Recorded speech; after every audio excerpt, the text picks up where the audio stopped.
they found me. Run for it, Marty!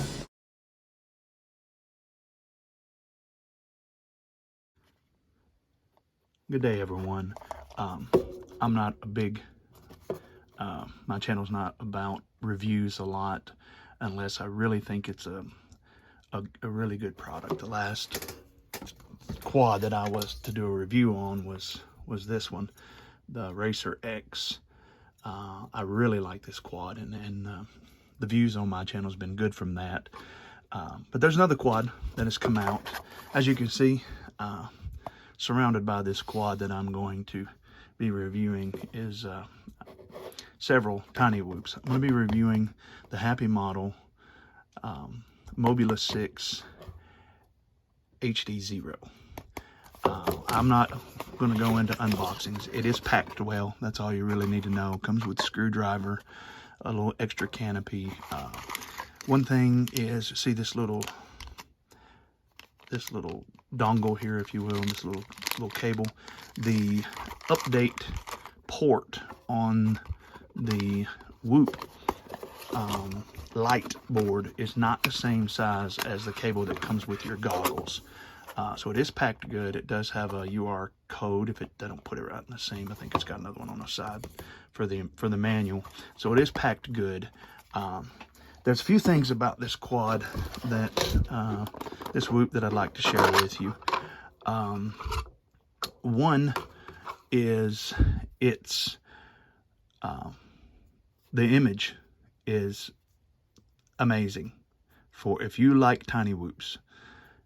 Which I do. I am a micro guy.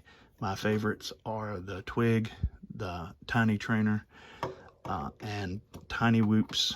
I love them, all kinds of them, Cine Whoops. But today's video is about the Mobula6 HDzero. It comes with these little bi-blade props on them. And there'll be some video in a little bit about why I took them off and put the Gym Fan tri-blade props on it. I could have went with the smaller and lighter, let me find a tri-blade right here, a smaller and lighter, the Azure props from Newbie Drone. They are smaller and lighter, but man, you almost have to have the jaws of life to take these things back off of a motor. And being that one of the downsides to this, to save weight, is it doesn't have motor plugs. The motors are soldered on, so unlike the Mobula6 ELRS that has plugs, or the regular Mobula6, or Newbie Drone, several of the main Whoops out there, the HDzero Mobula, to save weight, I'm assuming, these motors are soldered on. So I didn't want to be damaging a motor changing props, so I went with the Gym Fan tri-blade props. These work great in my opinion. Yes, stock from the factory, they will cut down on your flight time, but I have a remedy for that too. This Whoop light board comes with a casing on it if you buy it separately. From the factory, it doesn't have that. It just got this little Whoop antenna. I've thought about putting a True RC Mini or stubby antenna on it, but range is not an issue. This VTX goes up to 200 milliwatts, from 25 to 200 milliwatts.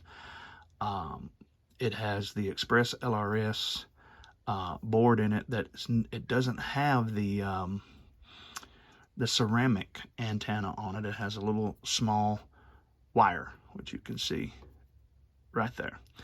And I just took it up underneath the board. This is the port here that you would use to upgrade your firmware on. Just load it into Betaflight and get your radio ready for bind, and push bind, and it's ready to go. I'm not going to go through all that setup. There's other people that do that. What I want to focus on is the flight characteristics, the low light abilities of this camera, and the flight capabilities. I'm very pleased with this quad. Like I said, I did lose a little bit of runtime when switching to these tri-blade props, but that was immediately gained back when I switched to the BT2, Betaflight BT2 connector. It's just, in my opinion, a lot better. It increases your runtime, increases the power, and all of that. It's a very good change in my opinion. It comes with the Happymodel. Let's see if we can get this to focus on this. The 0802 19,000 kV. I wish they would have went with the 25,000 kV, but I think they were worried about runtime again. I think they think most people are going to use this for putting around their house, flying around in their yard, which you will see several outdoor flights in my video. It does all right, but like with any of these whoops here, with the exception of the tiny trainers, and those aren't whoops, they're not going to do real good in the wind, period. But you'll see in the videos that I'm going to show and I'm going to link that on the bi-blade props first, I'm going to show you some flying at a park where it just can't pull out because of the weight. I think, let me see here. Let me grab my scales. All right, this without the battery, I'm showing is 24.2 grams. 24.2 grams without the battery, like I have it with the new connector. This is the stock Mobula Express LRS, and it's coming in at a, let me see if I can get it where it will weigh itself. 19.1. Yeah, so there's a 5 gram difference there. 24 for the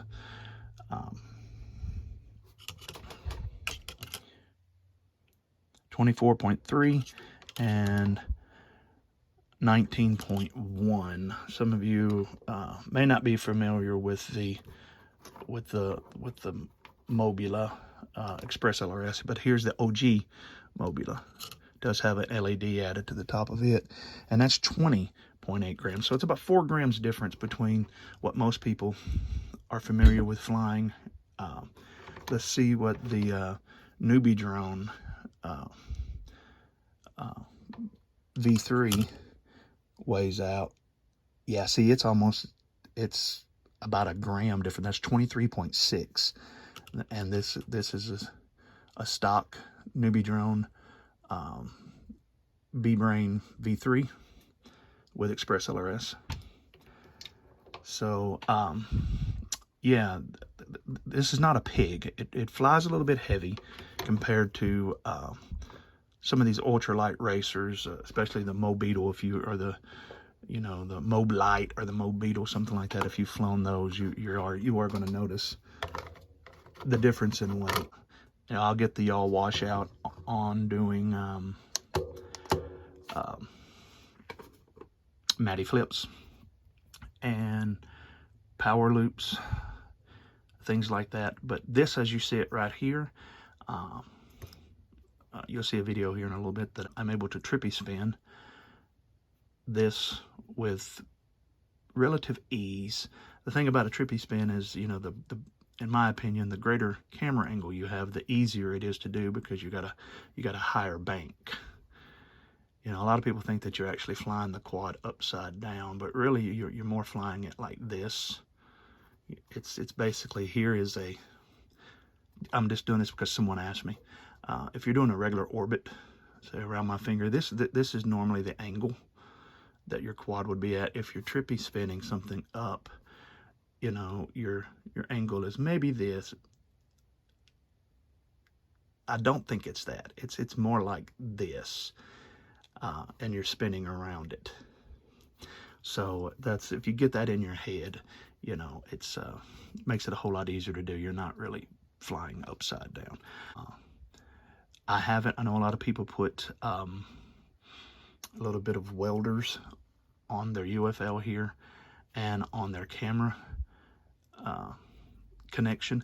I haven't done that. Here's the camera connection. I haven't done it. I haven't had to, and I've had some pretty hard crashes. One thing that I will probably do, the next thing that I probably will do with this will be to upgrade it to the Beta Meteor 65 frame, just because this frame is known for being one of the most durable whoop frames on the market today. It's will add a little bit of weight to it, but you know, if you're going to be doing Matty flips and power loops and things like that, flying through playgrounds, things like that, and racing, I think you're going to probably end up needing it. All right, well, this will do it for this. I'll try to come out and do an outro and close out with this, but I'm going to cut to some footage. I'm going to talk over and I'm going to explain to you what I'm encountering. Wind, first I'm going to fly it on the bi-blades that come stock with it. Then I'm going to convert it to these tri-blades. The same time I convert it to the tri-blades, I do convert it to the BT2 connector. Also I did, and if you want me to, I'm not going to show a video of it, but this is the ESCs have been upgraded to Blue Jay, the 96 hertz. That will increase your flight time also. A lot of these recommendations, Ryan Quillett has made a lot of these changes on his review on his YouTube channel of this whoop. And if you want a more detailed opinion of that, or his opinion, because he works very close with Carl, I suggest you go to his video. I'll try to put a link to that in the description. But if you would like to see a short video of how to update this ESC to using the ESC configurator for free to Blue Jay, let me know in the comments down below, and I'll put something together like that. I'm thinking most of you that's going to watch this, that watch my channel anyway, probably already know that. So let's get to some video, and I'll talk you through that. And I'll see you back on the other side. Thank you. Okay, here we go. This is the stock Mobula6 HD. One of my first flights. If you guys aren't flying your whoops in acro mode or air mode, let me encourage you to give it a try. I think it's a whole lot better. You can open up a whole new world of flying, and I think it just makes whoops a whole lot better. Notice how this thing corners and turns. It flies really well right out of the box. This is the stock tune.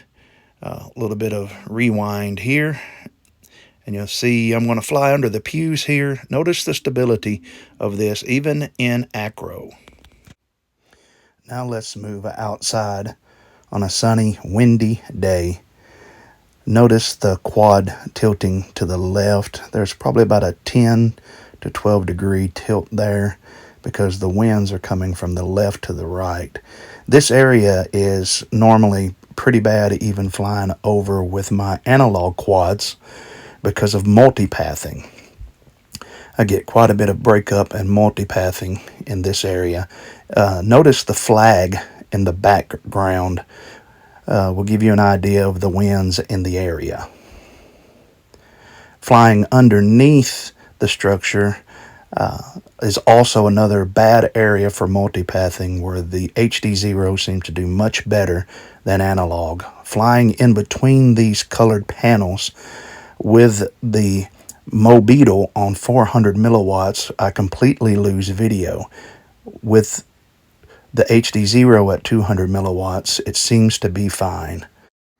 Next, let's move up the road about a quarter of a mile to another park. I'm going to fly down in between this tree and put the tree in between the quad and myself, going downhill I will also be putting the Whoop, having the ground between me and the quad. Especially, you're going to see that coming up right in this area, right in here. There's earth between us, and it's still having pretty good signal at 200 milliwatts. So we're going to push on up through and go through this play set here. You'll see a little bit of breakup, but it handles it pretty well. And there's something I like to do at these little parks. I like to call it a whoop slide. I'll go under here and then find you a corkscrew slide and slide down it like that. Remember, it's important to have a little fun when you're doing these reviews. Next, we're going to see the downside to these bi-blades. Going to do a split S with a yaw washout and a belly bump right there. Rule number 1 of Fat Boy Summertime Whooping: never get out. We are about to see just how just a little bit of wind can really push you off your lines. I'm usually really good at hitting gaps with tiny whoops, but watch as the wind pushes me right into this tree. If you pay attention, you can see the leaves moving. You have to watch closely. We're going to see an instance here where I'm going to try to split S this gazebo. Notice it's either not enough motor, not enough prop oscillation, but watch there, 100% throttle just to pull out of that. Notice the prop wash oscillation here. Even though this is still on the two-bladed props, I don't think it is any different than the tri-blades. And another whoop slide. We're going to go over into a split S with another belly bop. Now let's take a look at this camera's low light capabilities. This is after sunset. You can see there in the horizon the sun is set. If you'll notice the solar lights, how they'll reflect on the side of the house, will give you an idea. It's pretty good. I'm explaining here that I cannot see the brick house or the white fence with my naked eye that's right in front of me. In my opinion, the low light capabilities of this camera are pretty good. If you will notice the reflection of the 60 lumen solar lights on the siding of the house. You can even see inside the house at times that we have the interior lights on in the house. This is the very next battery, and it is a little darker, but notice, if you will, how the solar lights are reflecting off of the driveway and off of the siding. This will give us a good indication that it is much darker outside than we realize. These lights aren't super bright, barely bright enough to walk by. Let's take a climb up and look, and we'll see that the sun is set. From this angle, you can really see how the lamp post reflects off the ground and on the sides of the building. I'm pointing out here how the white building behind the G-force is not visible by the naked eye. Next up is total darkness. This is about at 11 o'clock. There's cloud cover, so it is country dark out here.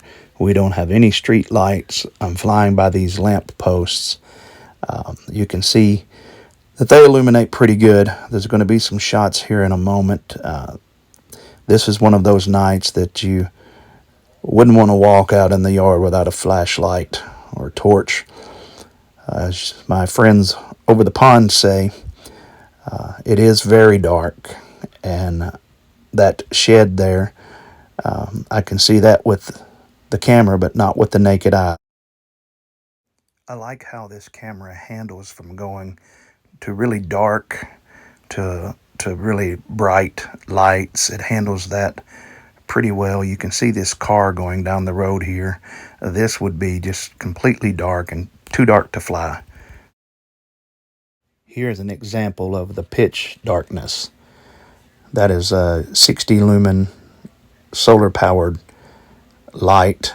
It is the only light in the front yard besides what little light comes from the house.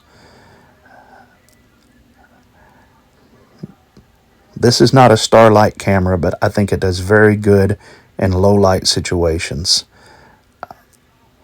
Want to take a fly around the house with the lights still on.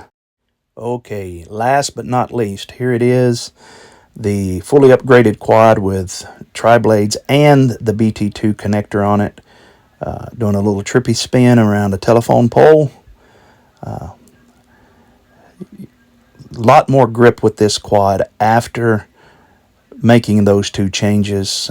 Well, actually 3 changes. The ESC to Blue Jay and props and a new battery connector. Watch this trippy spin. You're going to see another yaw washout, but nowhere near as much prop wash oscillation. I'm going to try it again, and it still does the yaw washout. I think that may be able to be fixed with a tune.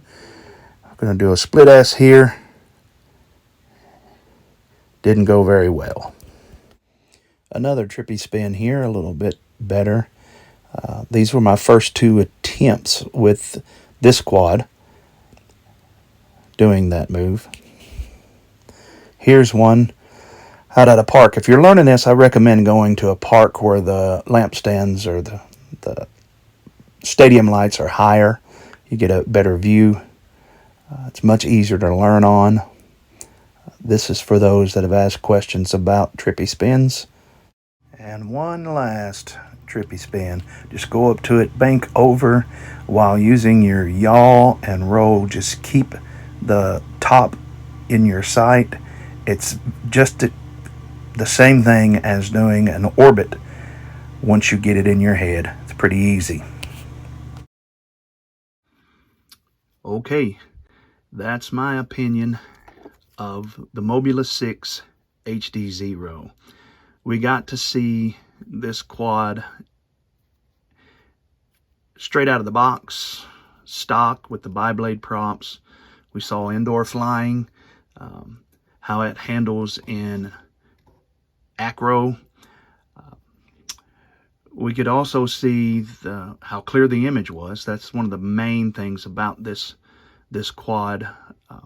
I believe it is the first 1S HD quad that's worth having, in my opinion.